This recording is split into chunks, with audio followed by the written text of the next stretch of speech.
Welcome everyone to our March Parks and Rec Board meeting. I will start by reading the appeal of decisions pursuant to the provisions of 2.68.030 of the Metropolitan Code of Laws. Please take notice that decisions of the Metropolitan Board of Parks and Recreation may be appealed to the Chancery Court of Davidson County for review under a common law writ of certiorari. Any appeal must be filed within 60 days after entry of a final decision by the board. Any person or other entity considering an appeal should consult with an attorney to ensure that time and procedural requirements are met. We'll move to the consideration of minutes from the last meeting. Are there any changes? So moved. We have a motion to approve. Second. A second. Any discussion? All those in favor? Opposed? The minutes carry. Metro Council referrals. Welcome Councilman John Cooper here today. Thank you, Councilman Cooper, for attending as usual. Well, thank you. I appreciate being recognized. Just very quickly, I thought I'm often here, but I should say today how grateful I am to all of you. As an independent body in Metro, obviously there's a lot of news in downtown Metro today, but this is a great Parks Department. We've got a lot of important work to do, and I know the council is looking forward to working with the staff and the commission on the budget season ahead. And bright days are ahead. And again, I just want to thank each of you for all of your hard work. And again, I'm grateful for you as an independent group, and I know you've got an MOU discussion later in the agenda, which is very important to really get process and procedures correct. And it's all appropriate. Following process and procedure is a good thing from this standpoint. But again, thank you, Mr. Chairman, for letting me speak. Thank you so much. All right, moving on to old business, 12-17-06. Ms. Shane Dennison, representing the Conservation Assistance Grant Fund, request approval of acquisition of 118 acres on the Cumberland River, map 53, parcels 121, 136, and 137. This was discussed earlier in the Acquisition Committee. I will ask Acquisition Chair to report on our decision. Mr. Chair, the Acquisitions Committee met and recommended a deferral for 90 days to do some additional due diligence on the condition of the site. Shane, where is she? Did you need to say anything, or do one that's okay? No, I request the deferral. Okay. So work out that issue. All right. Yeah. Entertain a motion for acceptance. I'll move that. Accept that we accept it. Any discussion? All those in favor? Aye. The motion carries.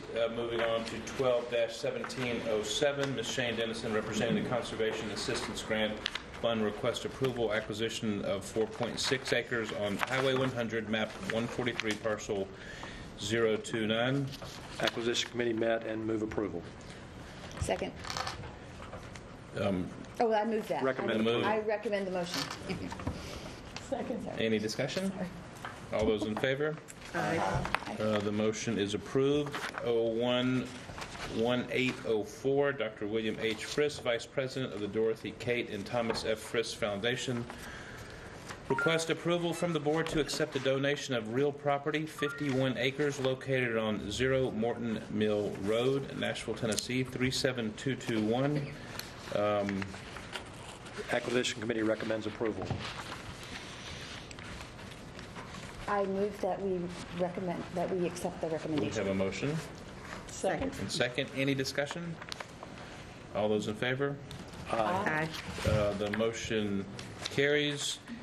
And the last item on new business, 02-1807, staff request board approval to acquire approximately 0.66 acre map number 148-16-0, parcel number 76, located at 2342 Antioch Pike, for future park connection and expansion of the Mill Creek Greenway.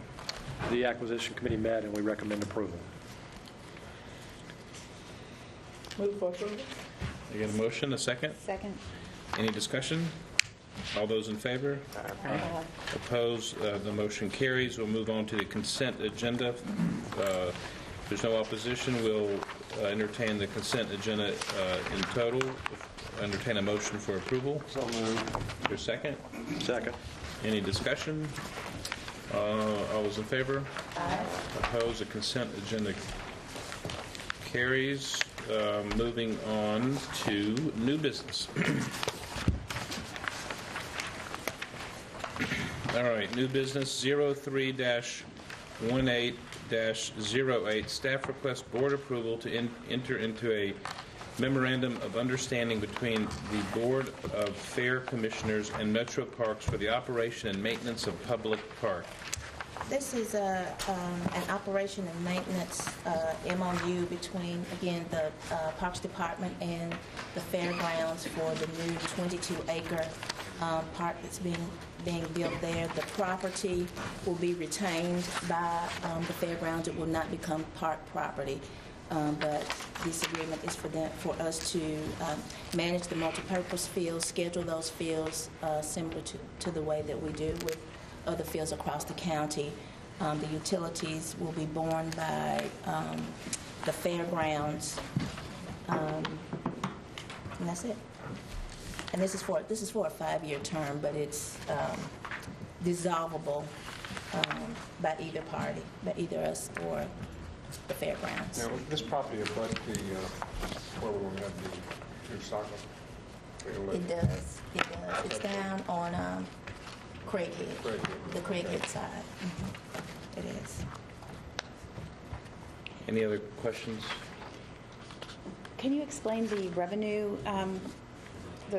how we would be able to do this within the budget?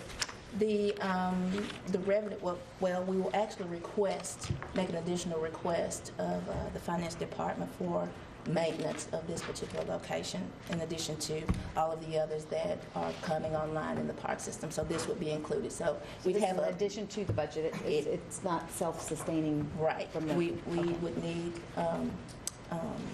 additional monies for this. And in terms of the revenue, similar to the way that we permit multipurpose fields now, we would take that revenue in, and then 10% of that would go to the fairground. And also, any damages that happen on the fields because of a fairground event, they would be liable for and would reimburse us for. So they would pay for any damages. Has the Board of Fair Commissioners taken this up for vote? They have approved it. Okay. And so we think that in the next budget cycle that we would get approved for this, or we don't know? We do not know. Okay. Any other questions?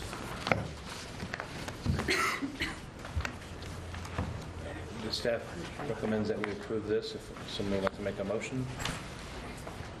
So moved. Second. Any discussion? All those in favor? Aye. Opposed? The motion carries.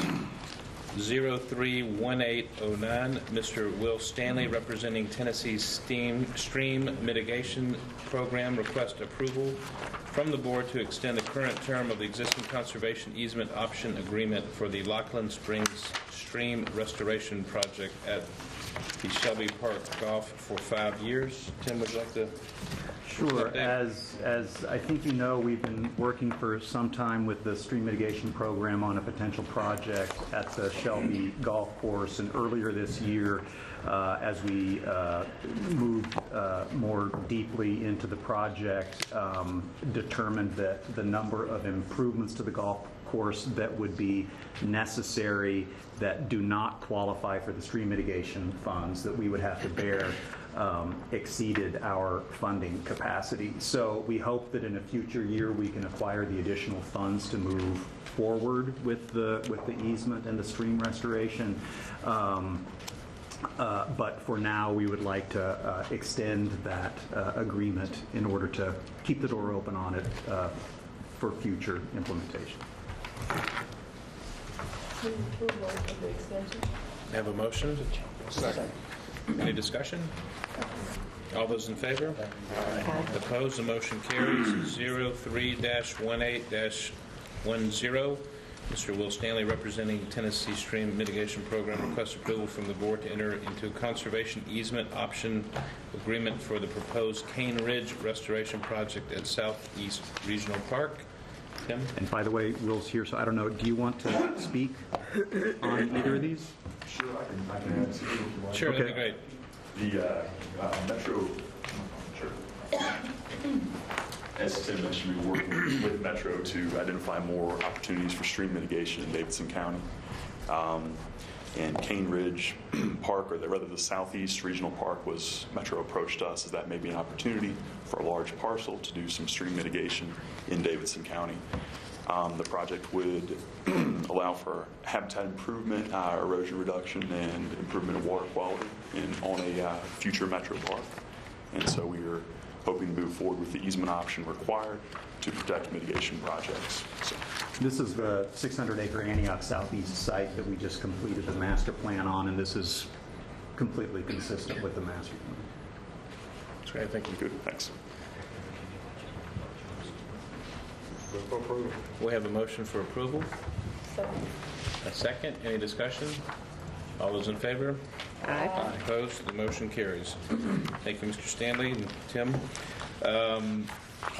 031811, Mr. Darrell Hawks, Executive Director of the Friends of Kimbrough Station, requests approval from the board to name Southeast Regional Park Mill Ridge Park. I think we're going to defer this to the naming committee at the next meeting.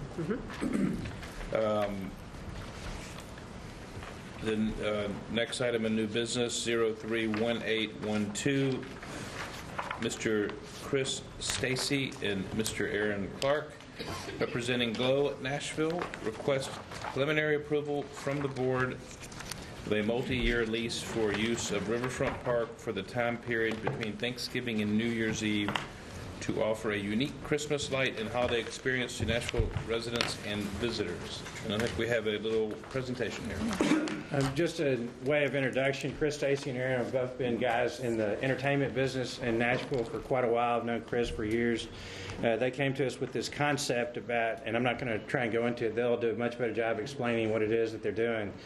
But in hearing it, they went around and they met with several different people, and we thought the next step was to bring it to the Parks Board just to see what y'all thought. What they're asking for today is preliminary approval based on the conditions of working out what legal needs and working out what the Metro Council might need and working out what our maintenance division might need to make sure that there's no long-term impact. And one thing that I can say, it's a little adjustment, is that we say here in the agenda a lease, and Metro Legal has already advised us that it would be a license that they're looking for, so they wouldn't have any rights over the land. It would only be a license to use it. And so that's what they're talking about. So with that, I'll let Chris go ahead and tell you about it. Thank you, Jim. I really appreciate that, and thanks for all the introductions you've made over the last few days. We've been fortunate enough to sit with some of the fine folks in this room, and I'm excited to share with the rest of you today the vision for our project. So I'm going to jump right into it, as I'm sure everyone's on a limited time frame. So the project is called Glow. The vision is that we'll create a combination of technology, a little bit of magic, and a one-of-a-kind, family-friendly Christmas light experience right in the heart of downtown Nashville at the Ascend Park. It's a walkthrough experience that's going to blend sort of the latest technologies ranging from audio, video, special effects, and scenic technologies to create a one-of-a-kind Christmas holiday experience to truly sort of ignite the Christmas spirit in all of us, right? We've tried to draw inspiration from the finest Christmas attractions from around the world. We've literally sourced inspiration from London to Dubai to New York to Texas to Vancouver. All over the world, we've looked at the best installations. This is normally where I show a few videos, but in the name of time, we pared it down to some pictures. What you're looking at here is an installation in Texas. This big Christmas tree here is 100 feet tall. The second one over there, a little further, is about a 50-foot tall LED Christmas tree. Those icicle-looking things in the back are 30-foot tall icicles. Each of those round orbs in the middle are probably 10 to 15 feet tall. I'm showing this aerial shot to give you an idea of sort of what the scope of this can look like. And ours is certainly going to be different than this, but drawing a lot of the same visual cues. Moving on, this is one from London called Longleat. What you're looking at, the big red and white Christmas tree, is actually a full-blown digital LED Christmas tree that stands 60 feet tall. And on the buildings around it, you can see a technology called LED mapping, or 3D mapping, actually, that is projected onto hard surfaces. And we're going to use a combination of all of those. Moving on, this is another version from Dubai, another giant LED Christmas tree representation. And then this is a little bit closer up version of some of the technology that is 3D mapping. So all of this kind of technology will be incorporated into our thing. The secret sauce that we bring to the table, as Jim kindly mentioned, I'm a music business guy and we're in Music City, right? So we want to take all this amazing technology and all these amazing physical assets and pair it with amazing mashup of curated musical content and film content. So it would be every hour. We don't have all the details sorted out on the programming just yet, but approximately 5 to 15 minutes every hour, we're going to create a highlight reel and a mashup of the greatest Christmas songs ever, ranging from Fa La La La La to Christmas Time in Hollis, Queens from Run DMC. It'll be really parts traditional and really parts progressive. We want to really serve the entire audience from children all the way to grandparents. We're going to take this musical content and pair it with the greatest imagery and iconic imagery of Christmas films of all time. So scenes from Elf to Miracle on 34th Street to Christmas Vacation, all of them, the great moments in all these films, pair it with music and project it on a gigantic 60-foot LED screen that would hang in the Ascend Amphitheater. See if I missed anything there. Let's move on to the next one. And I guess just taking half a step back for a second, that's kind of our secret sauce. A lot of people have these big, beautiful 20-foot tall reindeer and 30-foot tall icicles. We're going to pair ours with music. That's really kind of the secret sauce of ours. As the Parks Board, I'm certain you know the Ascend Amphitheater and the parks, so I'll dive right into our image for what's happening. I should have brought that little pointer. Can I see that thing? Sure. Thanks. Okay, so there we go. I won't go into every detail in the name of time efficiency, but what we can see is at any given show in the Ascend Amphitheater, it's kind of hard to see on the screen, but that's the main building of where the stage is at Ascend right there. So for ours, it would be sort of a walking tour. You come through a magical, beautiful entrance that we would build, and you would walk all the way up here and around, and then come back down through this area and kind of meander your way through the bowl. And within this bowl, you're going to have probably anywhere between 8 and 10 different experiences. So you see all these reindeer? We call that reindeer run. Over here, we call this snowball fight. So we'll create these amazing zones that when you go through, kind of the whole goal is we want everybody taking their selfies and posting them up on social media. It's a really brilliant and stunning light installation that will just literally take your breath away when you see it. So it's a walking tour, and you come down through. Then I told you that once an hour, or maybe a couple of times an hour, depending on how the technology all sorts out, it will all work together. So it'll be a static walk through beautiful white lights for a while, and then for a few minutes you'll turn, and the screens and the lights and the music will all play together. Not in an over-the-top way or totally crazy or anything like that, but just in a super entertaining, oh my gosh, wow factor, kind of visual fireworks kind of way. And then it'll stop, and for the rest of the hour it'll be very quiet, walk-through experience with the kids and the family. So all that's happening here. Then when you're done in that area, you meander your way outside, and the vision is to put in a skating rink and a holiday village out here in the bowl. And, of course, there'll be 20 to 30 vendors positioned out there, ice skating for the family.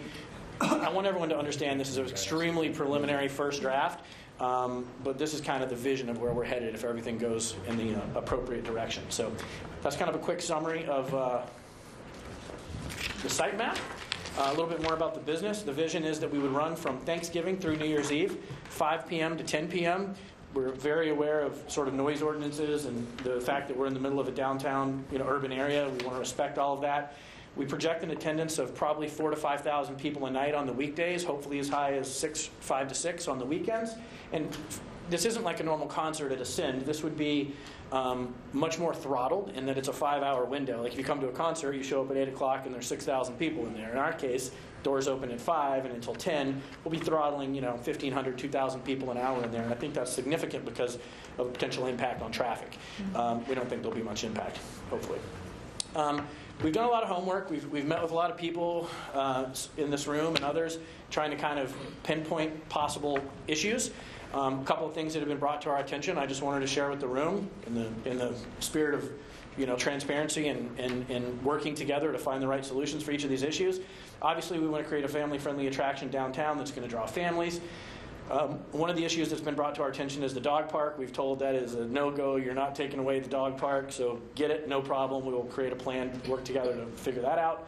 We're already working on plans to ensure that the park is fully restored. If we're putting these big assets on the grass in the park, we understand that that could create damage, and we'll commit to working to find solutions with Rick and the other folks involved to make sure that the amphitheater is left in good condition. We have a good relationship with the folks at Live Nation who are here. Thank you, Isaac, for showing up. Obviously, we want to make sure that the park is left in good condition for them when we're finished so that their concert season in the beautiful park is ready to go when we're all finished. And then the other issue that's been brought to our attention is the Greenway. And obviously we understand that's a sensitive issue, and we want to make sure we find a good solution for the commuters and people that use that on a regular basis to make sure that we're not creating a big inconvenience for them. So just some of the things that I think we need to work through over the next few days. And again, I think what we're asking for is a sort of provisional approval based on the conditions that we've discussed. Before I forget, actually, there will be a charitable element. Still sorting out all the details of how that's going to work, but the vision is obviously the Parks Foundation would be a beneficiary. The Children's Hospital, we would come up with a relationship and figure something out with those guys. And then just a little more. Obviously, myself and Aaron have been introduced, but I think it's important to introduce a couple other members of the team as well. We have Chris Lyle, lighting design. You guys may be familiar with Chris. He does 4th of July downtown and also New Year's Eve downtown already. He's one of the big producers involved in that. He's our head of production. Site operations is a guy named Dennis Freeman. Same deal. He's involved in those two big events downtown already. And we have a great local marketing firm called Flight View. It's a guy named Jeremy Holly and Laura Huffless are the principals in that company. And they're going to be our marketing department as we move ahead. So that's the shortest, quickest, most concise version I could come up with. I'm happy to answer any questions or information anybody needs. Any questions? Yes, I have a question Yes, ma'am. about fees for entry to this. We're projecting in the $25 a head range, probably slightly less for kids, maybe slightly more. There'll be some VIP packages involved, but about a $25 to $29 ticket's probably the ballpark. Thank you. Yes, And ma'am. I was glad to know that you've coordinated with the New Year's Eve celebration, and there's no conflict. Yeah, we've also, one thing I failed to mention is we met with Butch Spearden down at the CVB, who's been very generally supportive, and that's one of the things we talked about with him was we don't want to be competition for New Year's Eve. We want to be additive, and let this be an attraction that could work in hand to create a better fan experience and consumer experience. So on the Greenway, working through, what is that? Where are we with that? The bottom line is the Greenway would never be closed, just like now. Yeah. I mean, you would, at the very most, detour around, and similar to when there's a show. So we wouldn't let it happen if they closed it. I mean, there would always be a route through. When you say a route through, like during the day, would the normal route be open? You wouldn't be able to go through the middle of the amphitheater. Right. But you would, there's a bikeway on the outside along First Avenue, and so you just have to go to that bikeway, which you have to get off that bikeway to go over to the amphitheater. So you just wouldn't veer towards the amphitheater, you'd stay on the bikeway, you go up to KVB and you cross there, and they'd be able to keep the tunnel and back open most of the time. The tunnel that goes under would be... You don't have the same issues there like with artists like you do during a concert. So we could work that out. Yeah, I mean, but we're still sorting out the details. I will tell you, Aaron and I went out yesterday and in preparation for this, wanted to know the facts. If we created a detour around, like not going through the park, it is, to the count, 150 steps additional to go around versus going through. He went one way, I went the other. We both counted our steps to see what the map came back to. We're open to any solution that is, makes you guys happy and makes the citizens of the city happy. But we'll work to find the right solution for that. So who are you working with to negotiate the licensing fee? So we've been talking to Parks, I think primarily. On our side, it'll be Metro Legal. I'll work with them on drafting a license. And is I'll the Parks send it to Foundation council. going to be included in that negotiation? We'll have to negotiate that, I'm sure. And in the negotiation, I think is a part, they mentioned a charitable component, that something will go back to a charity, and then to talk about what comes back to the city as well, for the citizens. So there's no determination of the percentage that's going to go to... Yeah, so there's a lot of moving parts, obviously, as we kind of figure out all these numbers. Obviously, it's a high-risk proposition. It's going to cost a lot of money to put this on. We're working real closely with Isaac and his team at Live Nation, who I know is also in conjunction with Ms. Odom and her team. So we're kind of going through the process of figuring out what all these numbers look like, putting it together, and then we'll negotiate that out with legal. And the idea would be to come back with you all for approval on the plan once it's kind of fully baked. One idea that Tim actually just mentioned is if you guys would be willing to do some free tickets to community center kids, and we could work out some kind of situation with that. That could be a totally nice open to that idea. thing to do. And I have one other question. Yes, ma'am. You said the gentleman from SN is here. But scheduling, in terms of scheduling, this will not conflict with any of your... Correct. We're closed from basically Halloween, the end of October, through April 15th, contractually. So our idea was that it's a beautiful part of town, and it sits there kind of empty for a large chunk of the year. And if we could bring this amazing, beautiful, family-friendly attraction downtown, put that space to use, so hopefully it would be a win-win for everybody. So Jimmy said the conditions are legal. Legal, the council, and maintenance, making sure the footprint is okay, and that we're agreed with the footprint, would include the greenways and whatever else we want to make sure we consider in that. The whatever approval you need at the Metro Council level, and also just making sure Metro Legal has figured out the process and what we need to do to make sure that passes legal.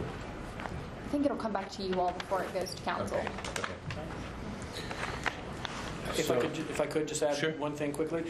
Our only concern is, it's funny that we're sitting here at the 1st of March talking about being crunched for timelines on a project that's around the holidays, but in order for us to get all this sort of executed, the approval does have a bit of a ticking clock on our end, so we'll work diligently with whoever you guys put us in touch with to try. I know we're dealing with the city government, and it may take a minute, but there is a ticking clock issue for us, because in order to have all these assets sourced from around the world and brought here and put together and tested in time to be operational by mid-November, we have to move relatively quickly. And the biggest factor for us is getting that license approval so that we have comfort that if we're making this long-term investment, we don't buy a lot of money's worth of assets and stick them in a garage someplace. What's your drop dead date that you have to have approval in order to execute?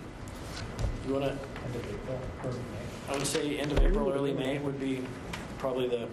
So we need to do it at the next meeting. And then to just to know, as a fallback, if that timing window closes, would it be an option for you would this be planning to do it for next holiday season, not this year? It is. I'd hate to miss the opportunity to do it this year, but that is always a fallback plan. Okay. I would prefer to move ahead with this year if we could.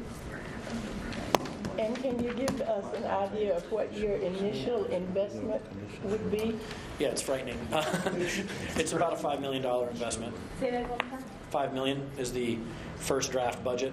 We're hoping to trim that back relatively significantly, but that's the initial level of contribution. Have you met with Councilman Fetty O'Connell? No, we've not. Okay. Be happy to, though. Yeah, I think you should. It'd be important we get his input. Okay. Is he the downtown councilman? Okay. Yeah. You mentioned that to us, actually, but if you could connect us, that would be great. Okay. So today we are deferring? We can defer or approve conditionally based on everything we've discussed. So it's whatever the board would like to do. Well, in his words, we're still baking. And so I would move that we defer a decision, giving the company more time to get the pieces in place, and come back to us with more information. Well, go ahead. I would respectfully request that if we could call it a conditional approval, because we are a long way down the path on all of this, and I think that terminology feels better to us to continue to move ahead. If that was a possibility, I think we've highlighted the key areas, and now it's a matter of sorting out the details, which we're certainly doing actively and every day. I think that would tee us up more appropriately to come back sooner if we could get it. I would recommend a conditional, and for the next meeting, come for the final. That means you have a lot to do. It does have to come back for approval as Right. a license, so you'll see it again and have a chance again to get more So we're details. And conditionally approving what? Same thing. The right for them to move forward with the licensure and approval from the council and all of In the those legal, things. in the legal And the aspect. legal aspect. Okay, I can go with that. Yeah, because we have one final approval. It's a preliminary approval is what they're asking. With conversations, those key conversations to happen. So entertain a motion? So I guess I need to, I said I moved, so do I need to? You can Unmove. You need to unmove. Yeah, it wasn't seconded, so Thank you. would you like to move a conditional? Conditional or preliminary? Is it conditional or preliminary? Conditional. It said preliminary, so we're not It says, asking. They're asking for preliminary, but we're Would someone like to? I'm just clarifying. Okay. It says what's on the agenda is preliminary approval. Okay, It's just wordsmithing. I'm That's just, okay. I think it means the same thing. So then, if it's preliminary, then we would just move to accept the, right? So I think the notion is that if we work out these things, are we going to get a thumbs up? Or is there concerns beyond that? Semantics. If we work out the things noted, the preliminary approval would be great. If there's concerns that have not been raised, that's a very good point. I think we want to be made aware of that. So There's a that lot of money involved in what they're doing, so I think in all fairness, to GLOW, we need to, and I think the word's conditional, and I think that if we like this idea, I personally do, if we like this idea, we should conditionally approve it. If we don't, then we shouldn't proceed. Okay. I too like the idea. It's just concerned that some conversations have not been had. Well, you have one, there would be another vote. And there is another vote. Right. Because the dollars and cents aren't in this. Right. Yeah. Right. I move for preliminary approval, conditional approval on the, what's before us, multi-year lease for use of Riverfront Park. And it would be a license, not a lease. Right. Say again? A license, not a lease. I wrote lease, but Okay. Thank you. Legal is telling me it needs to be a license, not a Then lease. we'll make that change. All right, there's a motion. Do we have a second? Any discussion? All those in favor? Aye. Opposed? The conditional motion carries. Thank you for that. Thank you very much, Council. Appreciate it.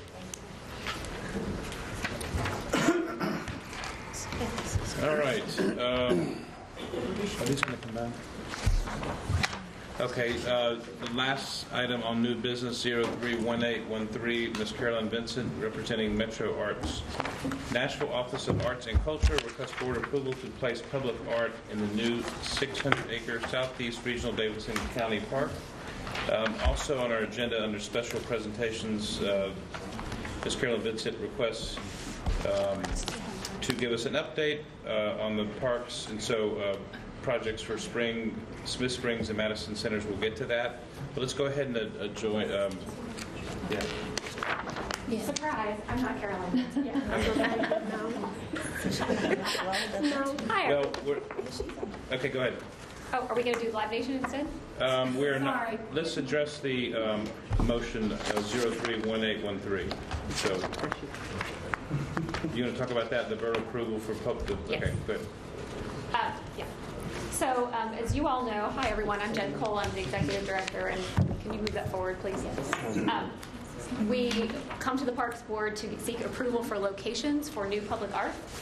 And you've just been talking about the Southeast Regional Park this morning. We've been talking with Tim and his team for quite some time. The Arts Commission has approved a $250,000 budget to hire an artist to continue to work on phase 1 of the implementation of the master plan. And we've shortlisted 4 artists, and we'll be issuing 1 on contract. So the request in front of you today is to approve that as a location for public art. Okay. Thank you for that clarification. And I don't know what's going on with my presentation.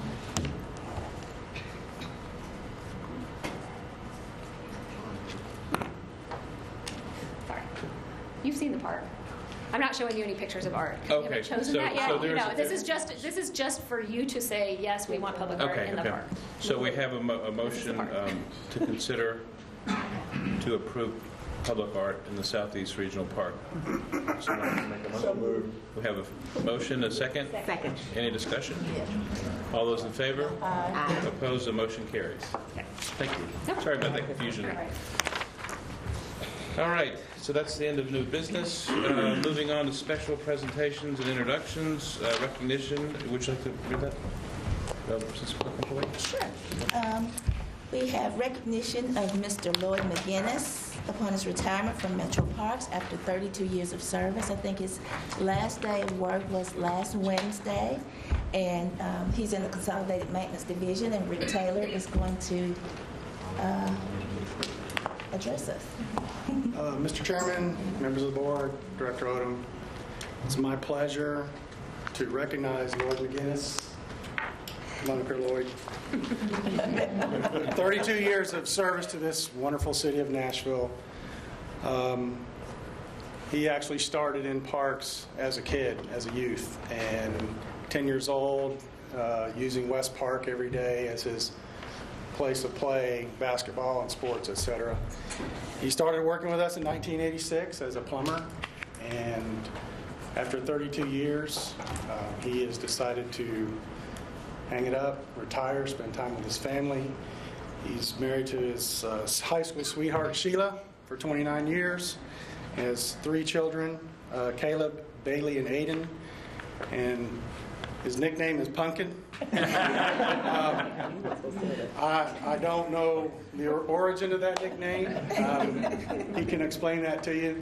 I've known Lloyd for about 26 years. When I first started with Metro Parks, it didn't take long for me to meet him, and he's been a wonderful guy, a wonderful employee, very friendly, very personable.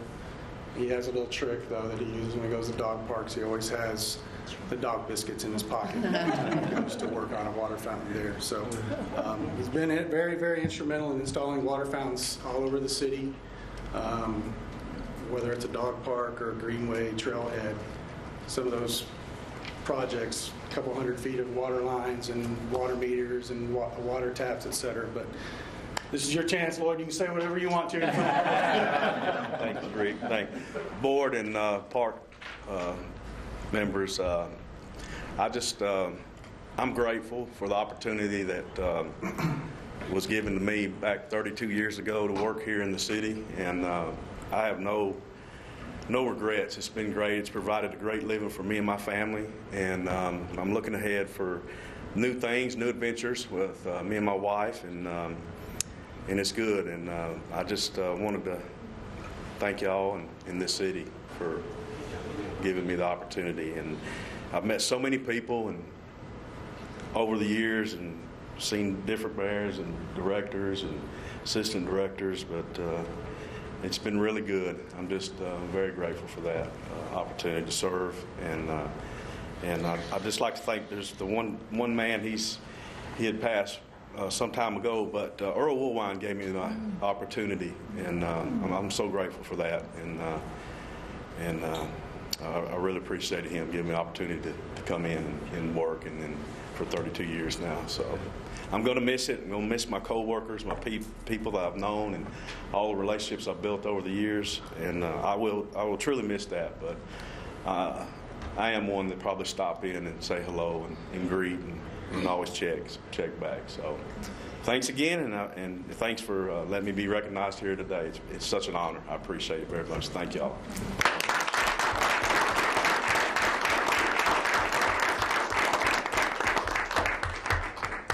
And Lloyd, we're grateful for your service. Thank you so much.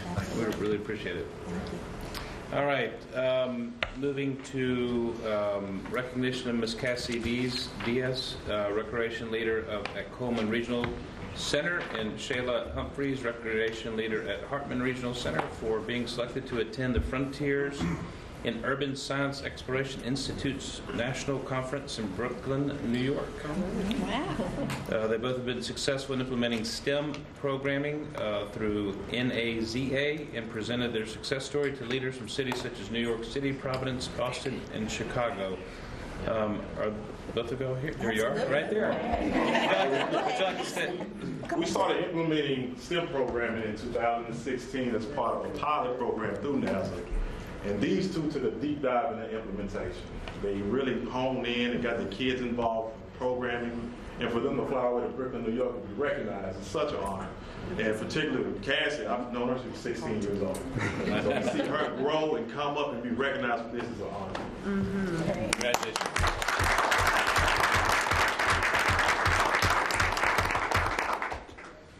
All right, we have two presentations. The first is the Friends of Green Hills Park to present an annual update to the board. Sure. I'll have quite enough of these, but we've already passed it to the board, and I've got a few for the staff. My name is Laura Fox, and I'm president of Friends of Green Hills Park, and this is Patrick Bradley. He's our secretary-treasurer. We are working hard on our neighborhood park. It's only about 12 acres, but it's a beautiful park, and we think it could be even better. So we are, thank you. We're working on adding some more fitness equipment. We're raising money to put some more flowers and trees in the park. We have some neighbors who have raised some money in there. We're going to have some crepe myrtles put in, a row of crepe myrtles put in this month. So we have had our Green Hills Festival for 2 years in a row, and we're planning our third this September. And it's going great. So I don't know if the board has any questions, but we're real pleased with how it's going. Getting a lot of neighborhood support. It looks great. I drive by there often and think y'all doing a great job, and appreciate y'all's enhancing the mission of the parks and helping specifically at that one. So, any questions? Well, thank you so much. Thank you. Thank you. And I'd like to say the staff has always been really easy to deal with, real professional, and we appreciate that too. That's great. Thank you so much. All right. Now, Ms. Jen Cole, back up at the podium. Executive Director of Metro Arts Nashville Office of Arts and Culture is going to make a presentation. Keep going. There we go. One more. Try one more. There we go. One more. All right. I want to thank you all for giving us time for this. We work deeply, deeply in partnership on the public art program, as you know, with all of our other Metro departments, but very specifically parks and libraries. Last summer, during my board budget hearing with the Metro Council, the issue of maintenance of public art came up, and I think that there is a general assumption in the general public that all art on Metro property is actually run and managed by my department, and that is in fact not true. Basically, since the founding of Metro, various departments have been accepting donations of artwork, and they have been citing them on their property since almost as long ago as 1903. The Metro Council asked me to dig into a conditions assessment of all of the art owned by all of the departments on Metro so that we could really get a sense of what's out there. We actually didn't really know collectively across all Metro departments what was out there, what its condition was, historical background on it, et cetera. So last summer, and Leslie Owens from my team, with an intern, undertook an assessment of all art owned by Metro on Metro property, with a couple of exceptions. And Janet has some reports that I think she's handing out to you. We did external survey only, so we did not look at interior objects. The Parthenon and the library's permanent collection were excluded because both of those entities have collecting policies. And the real goal of this was to, one, get a baseline. What do we own?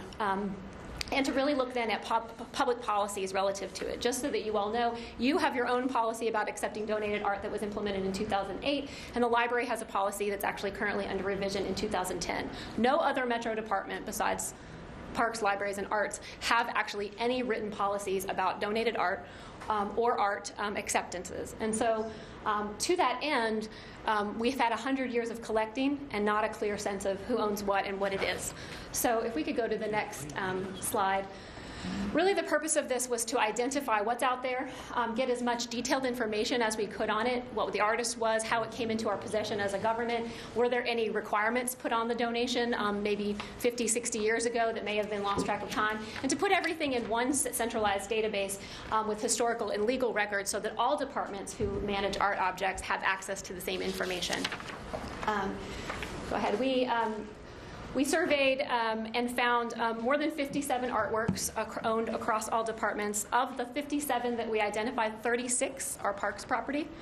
And then conducted site-based visual identification of all of those through historical records, identified the artist if it was not known, and sort of any other historical documentation we could about these things, and put them in an archive space. We then, based on, again, not conservator assessment, but site-based identification, put them in rank order based on sort of highest priority for conservation in terms of condition, so immediate need of condition, all the way to low priority of things that were in perfect condition and just need routine maintenance. In the intervening weeks, I'm going to go through those. And so, again, this is just so that we have information, okay? Because historically, I would get a phone call that sort of says, so-and-so statue is broken, tagged, et cetera, can you fix it? And it would be on someone else's property, and we wouldn't know who did it, what the donation was, if the family wanted it a certain way, what our legal rights were in moving things, et cetera. And so this was really to put all of the Metro departments on sort of one page. Go ahead. I want to go through the priority list, and you have that in your thing. We've ranked order them.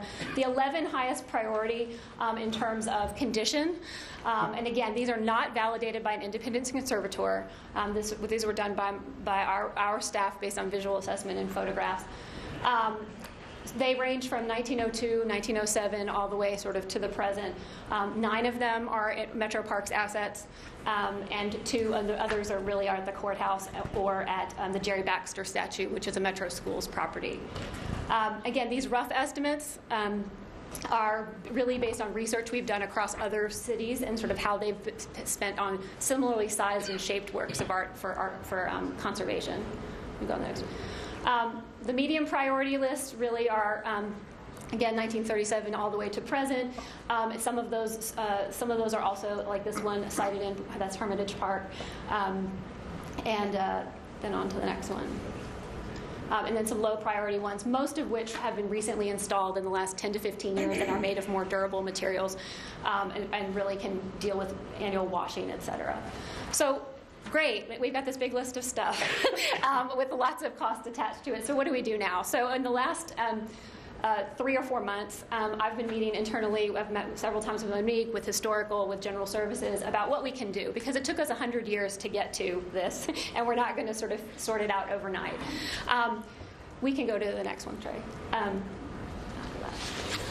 Go back to the next steps there. So, nope, that one. Sorry. So here are the agreements, the interdepartmental agreements that we've made with the administration and with the finance department. One, this summer in our capital improvements request, Metro Arts will ask to put on contract a conservator who will look at the top 10 objects. We will pay for that out of our 1% fund to sort of do a professional conservator assessment of the top 10 objects on that list so that we can actually validate those cost estimates and make any changes should we need to. We're going to do the assessment. We are not necessarily putting in money to fix all those things because they're not our property, but we have decided that we are going to put in money to sort of work on the cost fixing assessment.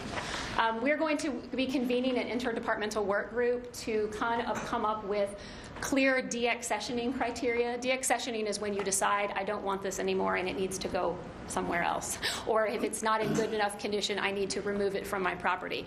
Across Metro, our department has deaccessioning criteria. I am not aware of any other departments that have clear deaccessioning criteria for art. So we're all functioning without policies on what to do when objects become so in such bad condition that they're no longer safe or financially feasible for us to maintain.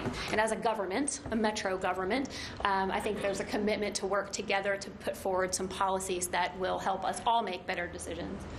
The other thing is on collections management. There's no clear collections management policies for art objects across Metro, and we think that by working together cross-departmentally, we can make some recommendations and cost savings on collections management policies. For example, there's no conservator on contract for Metro that multiple departments could use. There's no sort of clear sense of routine maintenance across art objects and how often that happens across multiple departments. So we think there's economy of scale in looking at public policy and in cost savings. We have asked the Historical Commission to revisit their monuments and memorials policy. We're one of the largest cities in the United States that does not have a metro-wide monuments and memorials policy. One of the reasons we have so many objects in the public realm from so long ago is that we've basically accepted many, many, many monuments and memorials to many, many, many things without long-term maintenance agreements attached to them. And so as a smart government, it's my opinion, and my opinion only, that we revisit that and get some criteria in place for what we accept as a government as a monument and what the conditions are that we put around that so that we don't have deferred maintenance issues in our assets. And then lastly, across departmentally, we will look at that conservator's report and identify what feasibly we can spend in capital assets over the next 3 to 5 years in sort of addressing the most urgent needs around conservation across the departments. Again, these will remain the assets of those departments. I think that there are some cross-departmental things that make some sense for us to do on policy and spending right now. And really to sort of put in the forefront that we can't continue to defer maintenance on things for 50, 60, 70 years in some cases and expect those assets to be safe in the public realm. So I've been really thrilled. Monique has been a great partner in this. We're really excited to work with other departments around addressing some of these things. And I will pause and take questions.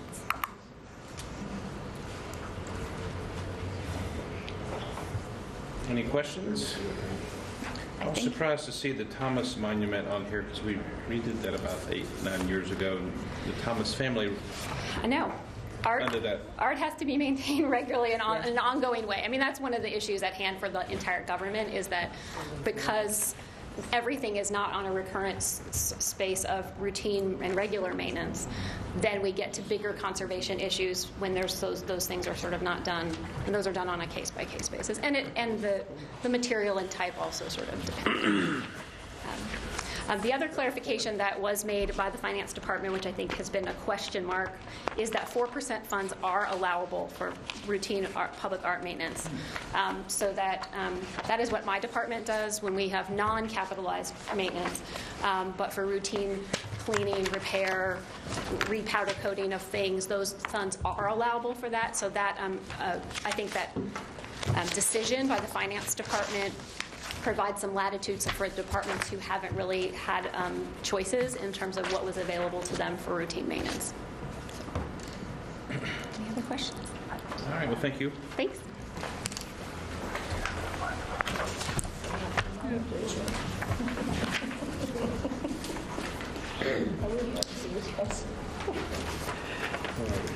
All right, now move on to capital projects update. Tim? Okay, I'll just hit things that have changed since last month. For the new Bellevue Community Center design build, a Metro General Services project, we've gone through the evaluation process, and contract negotiations will soon be underway for a design build team.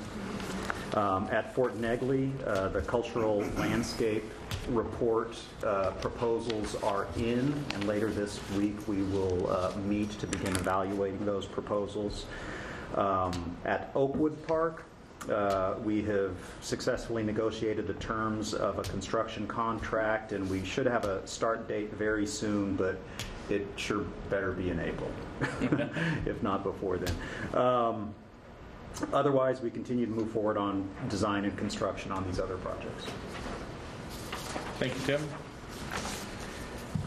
All right, upcoming special events and activities, Jackie?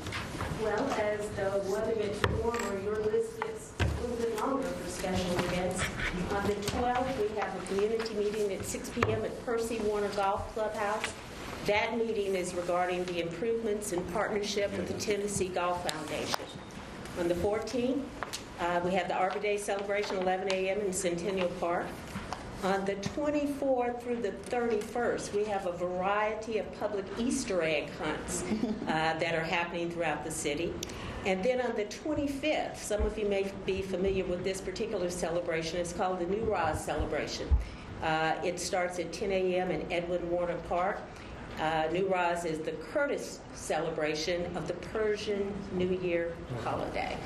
And I just got something in just right before I came over here. Our theater department is having an event on March 14th, 4:30 p.m. at the Z. Alexander Luby Theater. It's for the debut of Once Upon a Time.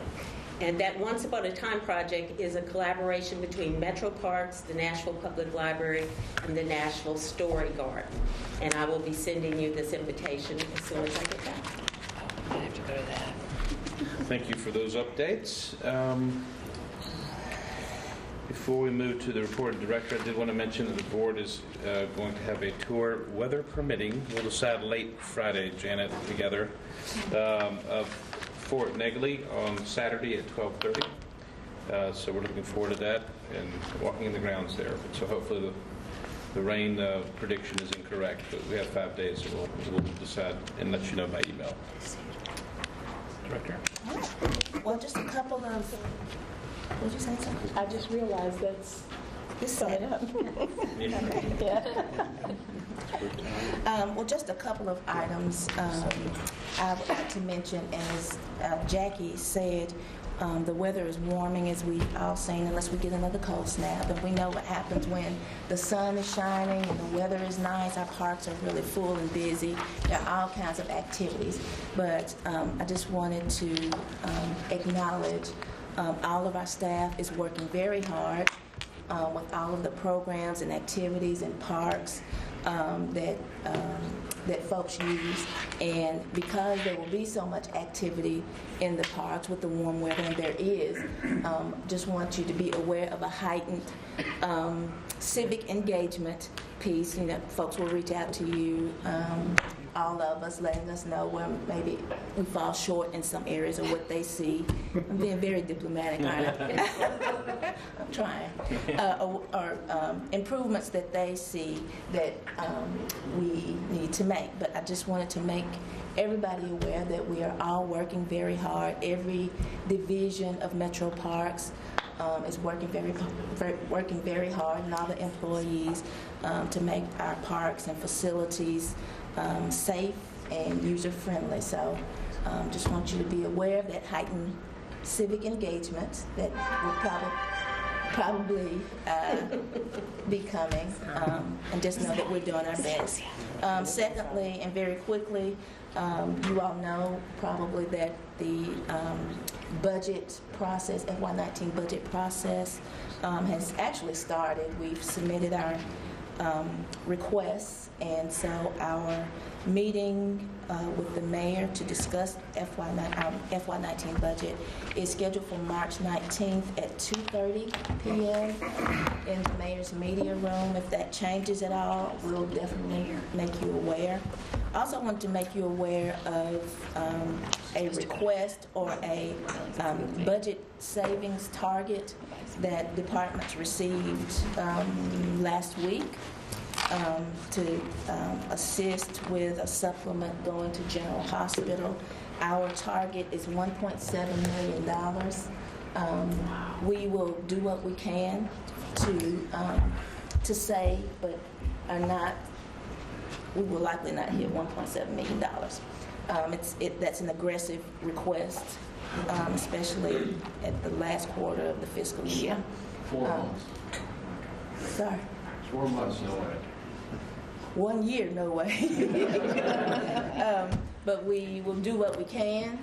We always try to be prudent and efficient in spending anyway. So I'm sure that we will make some sort of an impact. It's just not clear what that will be. So thank you. Any other comments? Before we close, I think this is the last meeting for our fellow board member, Jen Garcia, who has done a fabulous job on the board.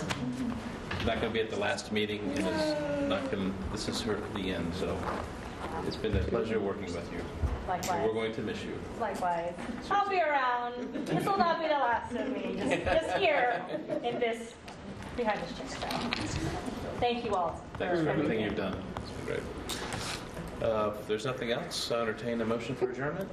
So moved.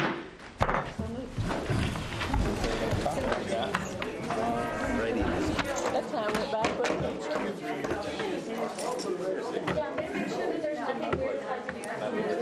Tim, it's messed up. It's last